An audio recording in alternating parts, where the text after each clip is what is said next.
أعوذ بالله من الشيطان الرجيم بسم الله الرحمن الرحيم الحمد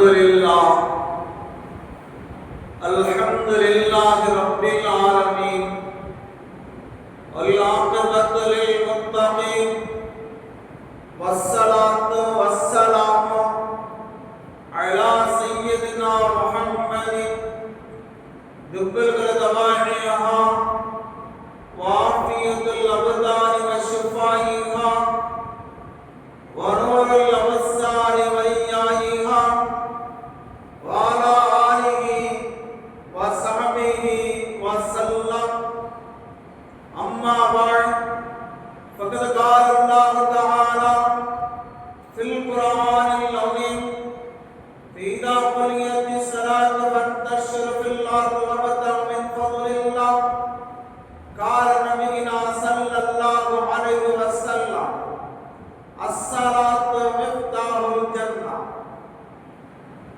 அன்பு மிக்கவர் அருள் மிக்கவர் அனைத்தையும் படைத்து பரிபாலித்து பாதுகாத்து கொண்டிருக்கிறார். எல்லாம் வல்ல அல்லாஹ் சுப்ஹானஹு வ தஆலா அவனுக்கு எல்லா புகழும் புகழ்ச்சிகளும் உண்டாவதாக.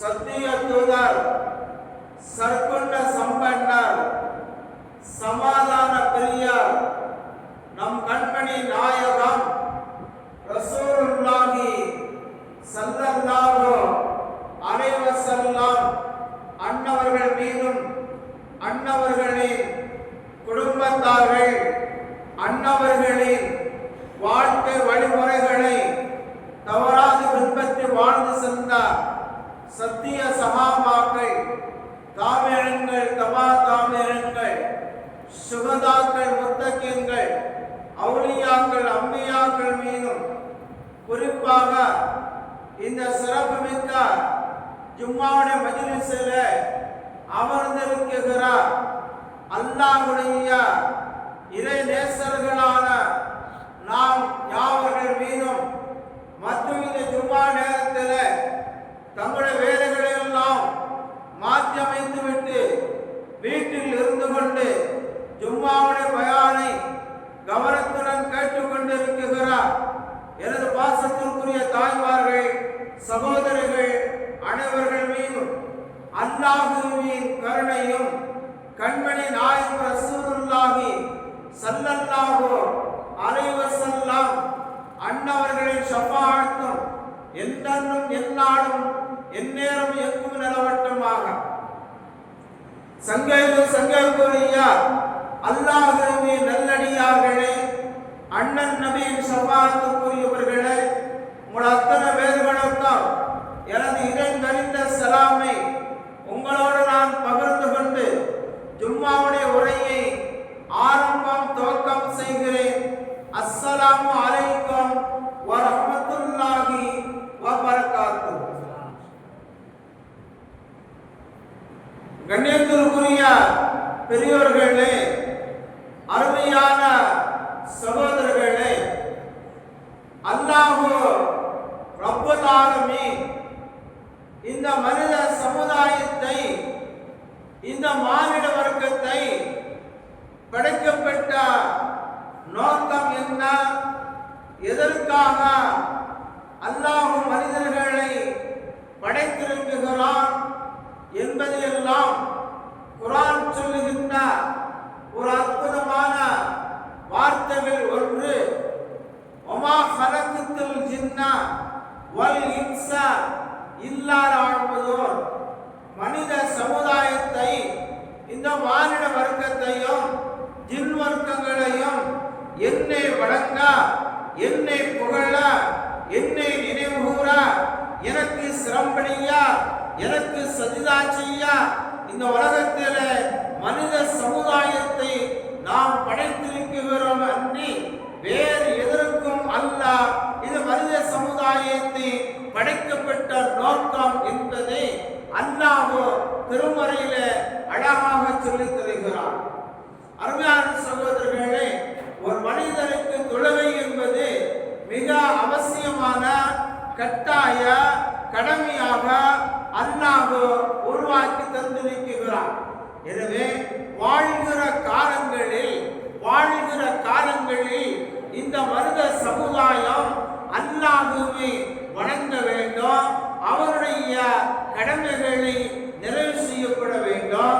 அல்லாஹ்வை வணங்கி அல்லாஹ்வுக்கு சஜ்தா செய்து அல்லாஹ்வுக்கு சிரம்பறிந்து அல்லாஹ்வை நினைவு கூறி அல்லாஹ்வுடைய அன்பை பெற்று மரணித்து அல்லாஹ்வை நாளை மறுமையிலே நாம் சந்திக்குகிற பொழுது தொழுகையாளிகளாக நன்றி உள்ளவர்களாக அல்லாஹ்வுடைய கடமைகளை நிறைவேற்றிய மனிதர்களாக சந்திக்க வேண்டும் என்பதைத்தான் அல்லாஹ் குர்ஆனிலே சொல்லுகிறார். தொழுகை ஒரு மனிதனுக்கு கட்டாய கடமை என்பதை நமக்கு சொல்லி தந்து கொண்டிருக்கிறார். அருமையான சகோதரர்களே, உலகத்தில் வாழ்கிற பொழுது தன்னுடைய மரப்போன போக்கிலே தன்னுடைய இஷ்டப்படி எல்லாம் தன்னுடைய எண்ணங்கள் பிரகாரம் தன் கல்வை ஒதுக்குகிற பிரகாரம் வாழ்வதற்காக வந்தவர்கள் அல்ல நாம். நிரந்தரமாக இந்த பூமியில் வாழ்வதற்காக வரப்பட்டவர்கள் அல்ல நாம். நாமெல்லாம் ஒரு வழிபோக்கர்களாக ஒரு வாடகை வீட்டில் உள்ளவர்கள் போன்று இந்த உலகத்திலே சில நாட்கள் கொஞ்ச வாரங்கள் வாழ்வதற்காக வந்திருக்கிறோம். அருமையான சகோதரர்களே, அல்லாஹ்வால் கடமையாக்கப்பட்ட தொழுகை ஒரு மனிதனுக்கு மிக அவசியம் என்பதை உணரப்படுகிறது. மனிதர்கள் ஆண்களாக இருந்தாலும் பெண்களாக இருந்தாலும் எப்படி மனிதர் இந்த அந்தஸ்தை உயர்வை கண்ணியத்தை பெற முடியும் என்றால் தொழுகை மூலமாகத்தான் இவர் சிறந்த மனிதன் என்பதை அடைய முடியும். அல்லாஹ் ஒரு இடத்தில் சொல்லுவார், குன்த கைர உம்மத்தி உஹ்ரஜத் லின்னாஸி தஅமுருன பில் மஅரூஃபி வ தன்ஹவுன அனில் முன்கரி. இந்த மனித சமுதாயம் எப்படி நான் படைக்கப்பட்டிருக்கிறது தெரியுமா? சிறந்த சமுதாயமாக, உயர்வான சமுதாயமாக, உயர்வுக்க சமுதாயமாக, தலை நிமிர்ந்த சமுதாயமாக, தலை தூக்கப்பட்ட சமுதாயமாக, படைப்பினர்களை சிறந்த படைப்புகளாக மனித சமுதாயத்தை, இந்த மானிட வர்க்கத்தை இந்த பூமியிலே நாம் படைக்கப்பட்டிருக்கிறோம் என்று அல்லாஹ்வுடைய குர்ஆன் சொல்லுகின்ற அழகான வார்த்தைகள் இருந்தால், இந்த மனித சமுதாயம் எந்த வகையிலே சிறந்த அந்தஸ்தை, ஒரு சிறப்பான அந்தஸ்தை, படைப்பின் உயர்வான அந்தஸ்தை எப்போது பெற முடியும் என்றால் தொழுகை இருந்தால்தான், தொழுகையை கடைபிடித்து வாழ்ந்தால்தான் அவர்கள் சிறந்த மனிதர்களாக அடைய முடியும். ஒரு மனிதனுக்கு பணம் இருக்குகிறது, பதவி இருக்குகிறது, அந்தஸ்து இருக்குகிறது, மனிதர்கள் மத்தியிலே மரியாதை இருக்கிறது என்பதற்காக சிறந்த மனிதர் என்று சொல்ல முடியுமா? முடியாத சகோதரர்களே. தொழுகை இருந்தால் மாத்திரம்தான் ஒரு சிறந்த அந்தஸ்தை அவனால் அடைய முடியும். வேண்டுமென்றால் இந்த உலகத்திலே நாம் சொல்லிக் கொள்ளலாம், அவர் பெரியவர், இவர் பெரியவர், அவர் பலம் வாய்ந்தவர், அவர் சக்தி வாய்ந்தவர், அவருக்கு என்றெல்லாம் நாம் இந்த உலகத்தில் புகழாரம் கூட்டலாம் தவிர, ஆனால் இம்மை மறுமையினுடைய அந்தஸ்து தொழுகைதான் இருக்கிறது என்பதை நமக்கு அழகாக சொல்லித் தருகின்ற பாடங்களாகும். அருமையான சகோதரர்களே, குறைஷி குலத்தை சார்ந்தவர்கள் சிலவர்கள் சல்மான் பாரிசி ரலியல்லாஹு தஆலா அன்ஹு அவரிடத்தில் சொன்னார்கள், சல்மான் வாரிசே, நாங்கள் யார் தெரியுமா?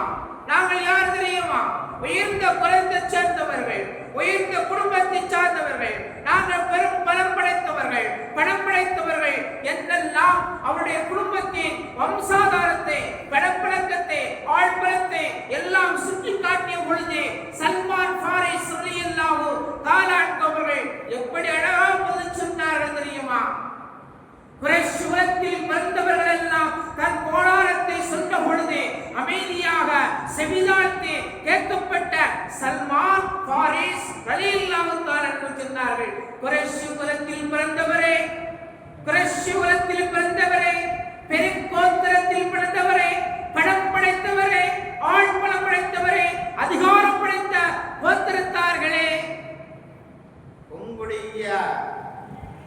அந்த உயிர்வுகள் எல்லாம் எப்போது தெரியுமா?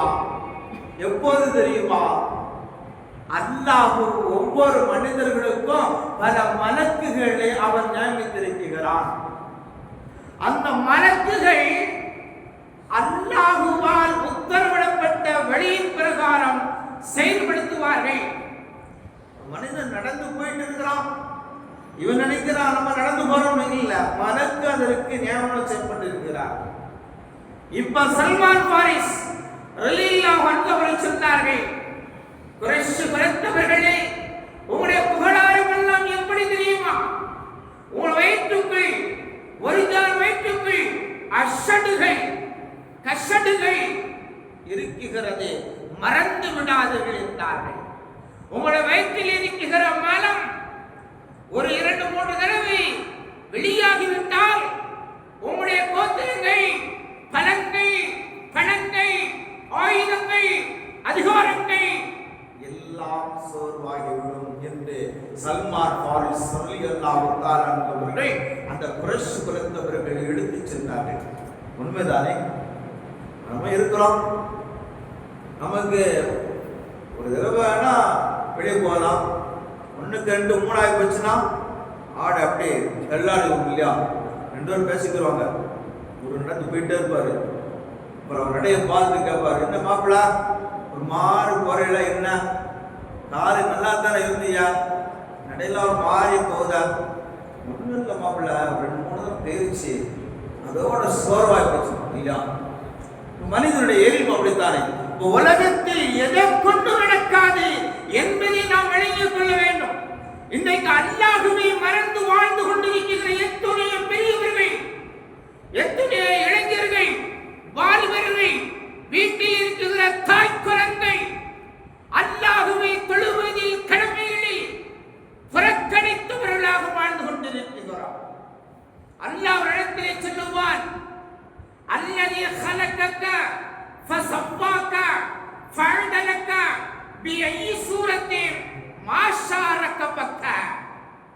மனிதா மனிதா, உன்னை நான் எப்படி படைத்திருக்கிறேன் தெரியுமா? அழகாக படைத்திருக்கிறேன், அழகான முறையில் படைத்திருக்கிறேன். உன் கையை எங்கே வைத்தால் உனக்கு அழகை தருமோ என்று அதை ரசித்து பார்த்து உன்னை நான் ஒரு அமைப்பாக படைத்திருக்கிறேன். கண்ணை எங்கே அமைத்தால் உனக்கு அழகு தருமோ அந்த வகையில் நான் வடிவமாக அழகான முறையில் படைத்திருக்கிறேன். மூக்கு எங்கே வைத்தால் அழகு தருமோ அது இருக்க வேண்டிய இடத்தில் அமைத்திருக்கிறேன்.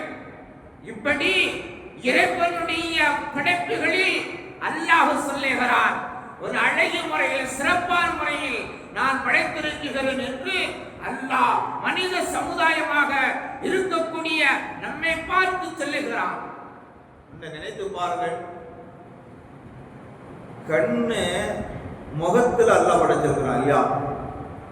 பின்னால் வச்சிருந்தான். ஒரு கால அல்லாஹ் நம்ம படைக்கும் போது கண்ணை பின்னால் வச்சு படைச்சிருந்தா நிலைமை என்னவாகும்?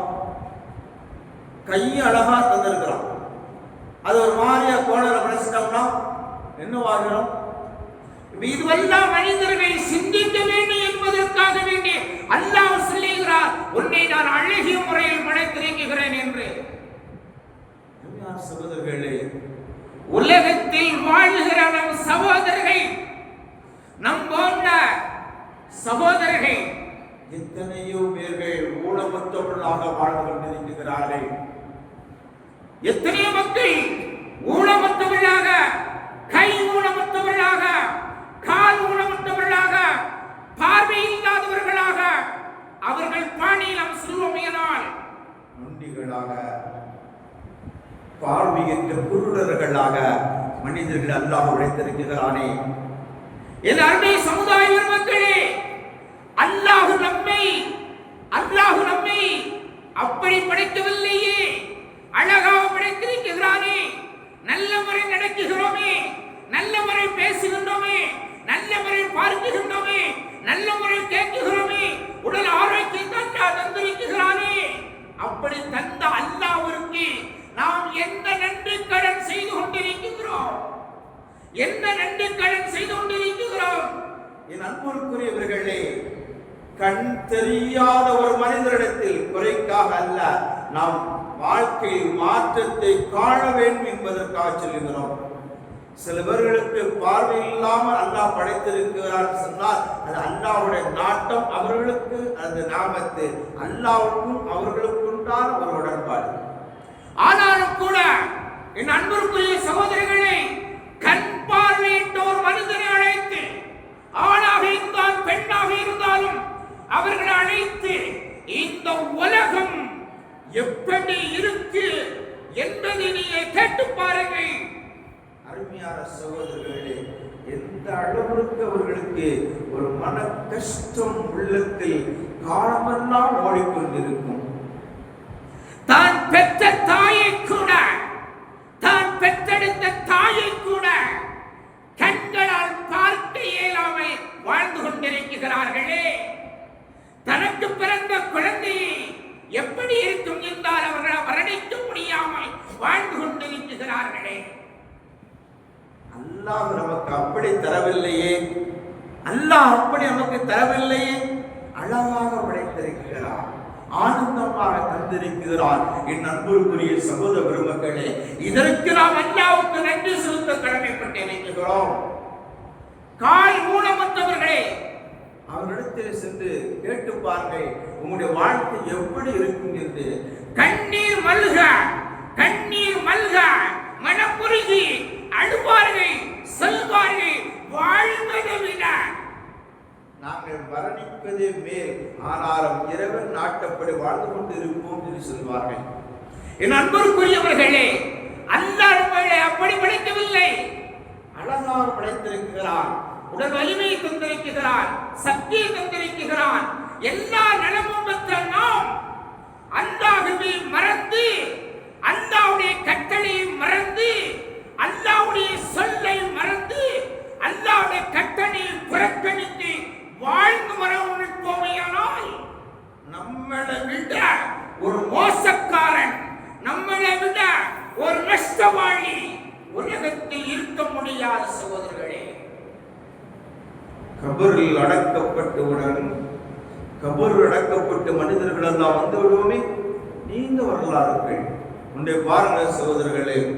நாளை மைசூரிலே, நாளை கியாமத் நாளில் மக்கள் எல்லாம் எழுப்பப்படுகிற பொழுது, மக்கள் எல்லாம் எழுப்பப்படுகிற பொழுது ஒரு சில சாரார் நொண்டிகளாக, குருடர்களாக, ஊனமற்றவர்களாக எழுப்பப்படுவார்கள்.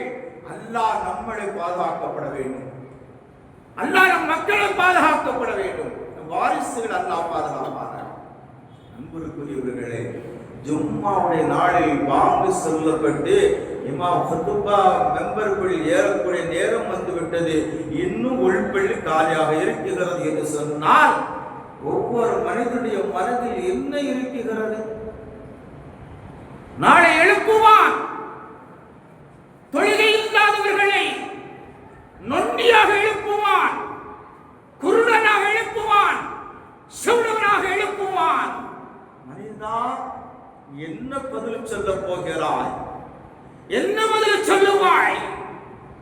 அப்போது கேட்பான், ரப்பே, இறைவா, என்ன படைத்தவனே, அல்லாஹ்வே, என் கால் எங்கே போனது? என்னை நொண்டியாக எழுப்பப்படுகிறாய், என் கால் எங்க? என் பார்வை எங்கே போனது? என்னை ஊனமற்றவனாக ஏன் எழுப்புகிறாய்? உலகத்தில் நான் வாழுகிற பொழுது, உலகத்தில் நான் வாழுகிற பொழுது எனக்கு எல்லா நலவுகளையும் தந்தாயே, ஏன் என்னை ஊனமுற்றவனாக எழுப்புகிறாய் என்று கேட்குகிற பொழுது அல்லாஹ் என்ன சொல்லுவான் தெரியுமா?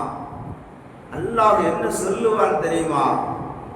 என் கடமையை புறக்கணித்து வாழ்ந்த நயவஞ்சகனே, என் கட்டளையை மீறி நடந்தவனே, என் சொல்லுக்கு மாற்றமாக நடந்தவனே, உனக்கு கொடுத்த தண்டனை எனக்கு வணக்கங்கள் சிரம்பணியாத சதியா செய்யாத காரணத்தினால் உன்னை நான் ஊனமற்றவனாக படைக்கப்பட்டிருக்கிறேன், எழுப்பப்பட்டிருக்கிறேன்.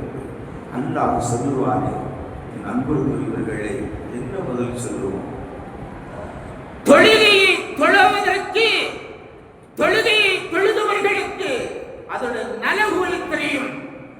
ஐங்கால தொழுகையை தொழக்கூடிய நபர்கள் சுபுக தொழவில்லை என்று சொன்னால் மிகப்பெரிய நஷ்டம் அடைவார்கள், கை செய்து அடைவார்கள். அன்று ஏதோ பறி கொடுத்து விட்டோம் என்று அவர்களுக்கு தெரியும். காரணம் என்ன தெரியுமா? அவர்கள் தொழுதலின் மகத்துவத்தை உணர்ந்திருக்கிறார்கள். அதனுடைய பறக்கத்து அவர்களுக்கு இருக்கும். சகோதரர்களே, தொழுகை இல்லாதவர்களுக்கு நஷ்டம், நஷ்டம். அன்புக்குரியவர்களே, எப்படி இந்த தைரியம் எப்படி ஏற்பட்டது? தொழாமல் காலத்தை ஓட்டிக் கொண்டிருக்கிறோமே, என்ன தைரியத்தில் நாம் வாழ்ந்து கொண்டிருக்கிறோம்? என்ன தைரியம் நமக்கு ஏற்பட்டது? அல்லாஹ் சொல்லுகிறார் தொழு என்று, மனிதனை நினைத்துக் கொண்டிருக்கிறார் தொழாமல். அல்லாஹ் கட்டளை இருக்கிறது, அல்லாஹ் கட்டளை மீறி நடந்து கொண்டிருக்கிறாயே. உனக்கு நடப்பதற்கு தைரியம் கொடுத்தது யார்? எந்த தைரியத்தில் வாழ்ந்து கொண்டிருக்கிறாய்? அருமையான சகோதரர்களே, இரத்த ஓட்டங்கள் ஓடிக்கொண்டிருக்கிறது என்பதற்காக அல்லவா நீ வாழ்ந்து கொண்டிருக்கிறாய்? அல்லாஹ் நினைத்தாரையானால், அல்லாஹ் நினைத்தாரையானால், அல்லாஹ் நாடிவிட்டாரையானால், இன்ன பக்ஷர ரப்பிக லஷதீத், இன்ன பக்ஷ ரப்பிக லஷதீத். அல்லாஹ் சொல்லுகிறார், ரப்பட புடி, ரப்பட புடி எப்படி இருக்கும் தெரியுமா? லஷதீத், கடுமையாக இருக்கும் என்று அல்லாஹ் சொல்லுகிறார். நான் பிடிக்க ஆரம்பித்து விட்டால், நான் பிடிக்க ஆரம்பித்து விட்டால் உனக்கு எவனால் உதவி செய்ய முடியாது என்பதை உணர்ந்து கொள் என்று மஸ்ஸமாயிதாத்துல் புரூஜ் என்ற சூராவிலே அல்லாஹ் சொல்லுகிறார். இந்த வர்ஷரப்பிகள் என்னுடைய பிடியில் இருந்து தப்ப முடியாது என்று சொல்லுகிறான். அருமையான சகோதரர்களே, ஒரு காலத்தில் இருந்தது மனிதர்களுடைய வாழ்க்கைகள் குடிசையாக ஏழ்மையாக இருந்தாலும் பள்ளியினுடைய தொடர்பு வளர்த்திருந்தது, தொழுகை இருந்தது. ஸல்லல்லாஹு அலைஹி வஸல்லம் இந்த நாடு, ஸல்லல்லாஹு அலைஹி வஸல்லம் கருத்து கொண்டே பாருங்கள், இந்த நாட்டில் இஸ்லாமிய நாடு ஆட்சி இருக்குமானால், இஸ்லாமிய ஆட்சி இந்த நாட்டில் இருக்குமானால் தொழுகை இல்லாதவருடைய ஜனாசா, தொழுகையாளருடைய ஜனாசா அடக்கப்படுகிற மையவாடில் அடக்கம் செய்ய முடியாது. ஆனால் நாம் வாழ்கிற நாடு வேறு, அதனால் தப்பித்துக் கொண்டிருக்கிறோம் சகோதரர்களே, அதனால் தப்பித்துக் கொண்டிருக்கிறோம். இல்லை என்று சொன்னால் தொழுகை இல்லாதவருடைய ஜனாசா பொது மையவாடில் அடக்கம் செய்வதற்கு கூட அனுமதி மறுக்கப்பட்டிருக்கிறது சொன்னால் இந்த தொழுகை எவ்வளவு மகத்துவம் வாய்ந்தது, எவ்வளவு சிறப்புக்குரியது என்பதை பாருங்கள். ஒரு மனிதனுக்கு மிக மிக அவசியம் தொழுகையாக இருந்து கொண்டிருக்கிறது. எனவே அன்புக்குரியவர்களே, கடந்த காலங்கள் கழிந்து விட்டது. இது வரக்கூடிய காலங்களிலாவது நாம் இருவேறுகளும் ஐந்தாரம் தொழுகின்ற பாக்கியத்தை அல்லாஹ் நமக்கு தருவானாக. மௌத்து வரையிலும் அல்லாஹ்வுக்கு நன்றி செலுத்தக்கூடிய வாய்ப்பு அல்லாஹ் தருவாராக. அவனை வணங்குவதற்கும் அவனை புகழ்வதற்கும் ரப்பே எங்களுக்கு உடல் ஆரோக்கியத்தை சரீர சுகத்தையும் தருவாயாக. எந்த ஒரு சந்தர்ப்பத்திலும் உன்னை வணங்காமல் மரணிக்கின்றவர்களாக எங்கள் ஆக்கி விடாதமானே, உன்னை வணங்கியவர்களாகவே எங்கள் மரணிக்க செய்வாயாக என்ற துவாக்களோடு கருகிற விடை. அஸ்ஸலாமு அலைக்கும் வரஹ்மத்துல்லாஹி வபரகாத்துஹு.